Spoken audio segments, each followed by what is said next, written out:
Thank you. Thank you, Janine, and thank you, Meg, for those really tough acts to follow. And thank you, Dan and Pat, where they went. Oh, hey. For putting on, setting the bar high and welcoming the newest member to the Catholic priesthood, because there's no way that I'm ever going to be able to top any of this under any circumstances. And thanks to my parents last night for putting the wonderful weatherproof rehearsal dinner. I think, regardless of more than several thunderstorms, I think we did pretty okay. Jacqueline. Oh, Jacqueline, you're a vision. You're beautiful. And Evan, I guess, yeah, it's whatever. It's fine. It's good. So, as I've just been introduced, my name's Dan. I'm Evan's brother. I'm the best man here. And I've been granted the...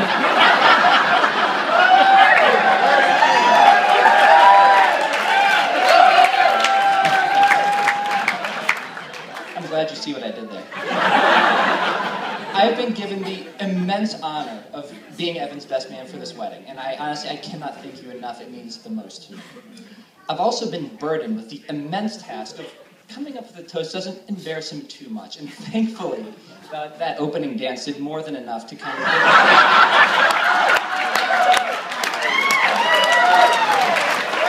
I figure we can just swap that out for the story about the very first night of the bachelor party. We'll just let that one go. Anyway, I guess, why is this? Why is it just so easy to do all of these things? And why is it so difficult for me to not humiliate him in front of all of his wedding guests? Well, it takes, maybe a good 3-4 minutes of talking to Evan before you realize he's not really like the other kids on the playground. In elementary school, he was more into books instead of action figures. In middle school, it was model airplanes instead of, girls. In high school, it's not even fair, and I almost feel bad about this, but it was medieval catapults instead of, it was just medieval catapults. I can't even talk about it. So, you'll forgive me if I treated this news of this Jacqueline with a little bit of kind of polite skepticism. The first, 21 years of my life, he hadn't exactly set the bar very high. And so he started dating months before I actually had the chance to meet Jacqueline for the first time. And so I was hearing all these great things. Oh, this Jacqueline, she's so wonderful, she's so great, you should see them together. They're perfect and serene. I was like, yeah, okay. I'll be the judge of that. And at age 21, in my infinite wisdom, I knew that I was going to be the final word on whether or not Jacqueline was going to become into the family. I knew it was up to me. It was my duty as a brother to make sure that this was okay. So I sat and I stewed and I obsessed over what our first meeting was going to be like. There's so much hype, so much grandeur about their relationship coming, mostly from them and from Evan and from Jacqueline. We were on the phone a lot more than we probably should have been before we even met.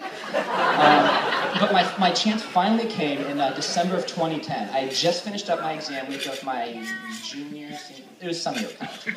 I came back and it was, time for us to, it's Christmas time, the family was coming over. I think they were traveling to Seattle, so we were doing kind of like an early Christmas, and it was not really the biggest deal. But Jacqueline was coming over. It was tremendous.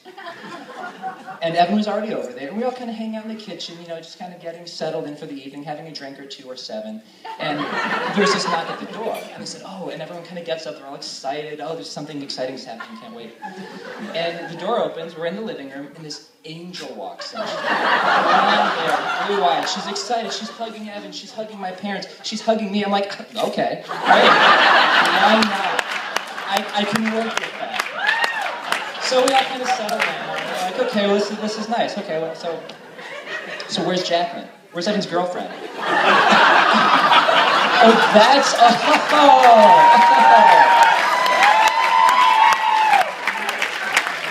I like where this is going. So we go through dinner, and honestly, I'm in such utter disbelief. But I don't remember anything we talked about. If I remember correctly, there were...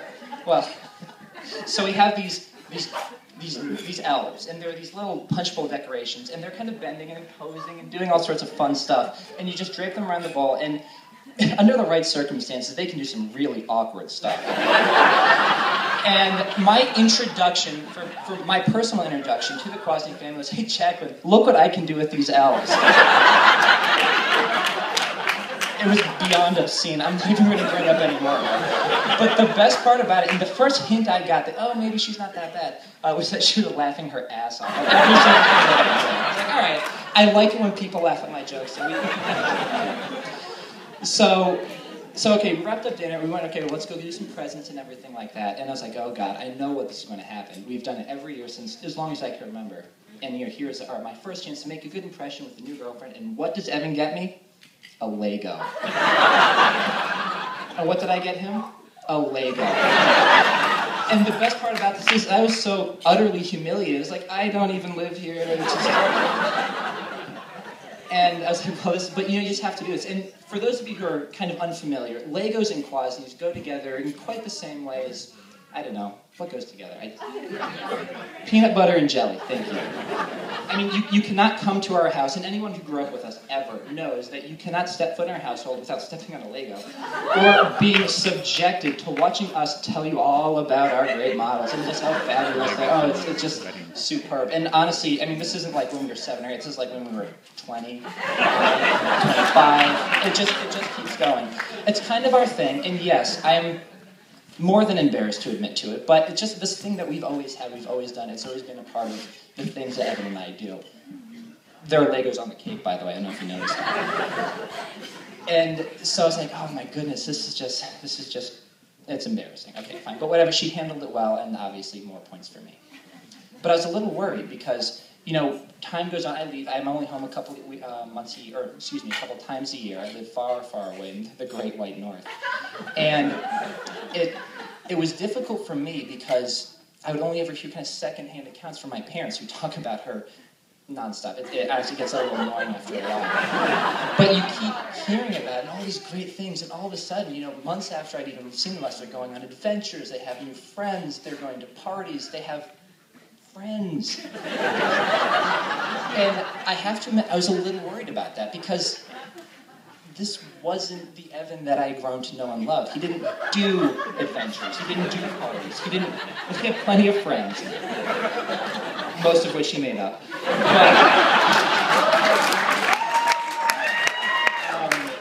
But I was a little worried because not really being around all that much, it was tough for me to kind of see their relationship develop because I wasn't there. I couldn't be a part of that growth and to see them develop. So all I could really see was, oh, so they're going to parties?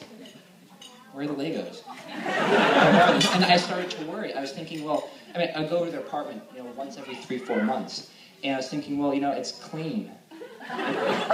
It doesn't have Legos. And I honestly started to worry a little bit because I thought this Jacqueline was changing him, was taking away all of those things that all of us grew to know and love about Evan that kind of made him him. And I was like, okay, this Jacqueline girl, I don't know how I feel about her, guys. Like, who invited her to any of these social functions? So it wasn't until later that summer, it was June, actually, David Ebner's wedding was the next time I saw any of them. And we were there again, and there they were, just perfect, the life of the party. They were dancing, and they were social, and they were just so much fun. It's like, I was happy, I was great, but at the same time I was a little bit worried because it just wasn't the same. It wasn't what I was comfortable with. It wasn't what I was used to. And again, and I go away, I go back to school, I don't see him for another 5-6 months. And then we get back to Christmas 2011. We're back. It's the same thing. Jacqueline comes in the door. Everyone's excited. This time I recognize her, so that's an improvement. And we go through the same old drill, and I'm sitting there just dreading, like, what are we going to get? Is he going to get me, like, I don't know, a tie or a can opener? Like, what do you get when you don't get me Legos for Christmas? I don't know. It's a nightmare trying to shop for me because all I want is the thing that looks like a garbage truck or a castle or a submarine. That's, I'm easy to please and easily amused. And it was my concern. I spent that entire dinner thinking, like, what are we going to do? This is awful. I hate this. So we're done with dinner. We retire to the living room. The tree is there. It's beautiful. Pick up my first present. And what do we get? Guess. It was an alarm clock. But my second gift was a Lego. And I was like, wow. And it just hit me right then. It's like, she's not changing him. She hasn't done anything. He's still the same Evan. She's just sort of found that other part of him that, frankly, was kind of burdened by the catapults and the electronic books. She found him and she dug him out and she brought him to life. And she turned him into something who was just even more fun than he was before. And it wasn't until then that I realized he's actually kind of fun. And it wasn't until then that I really saw it and I really appreciated it. So Jacqueline, thank you for getting rid of all of that other stuff.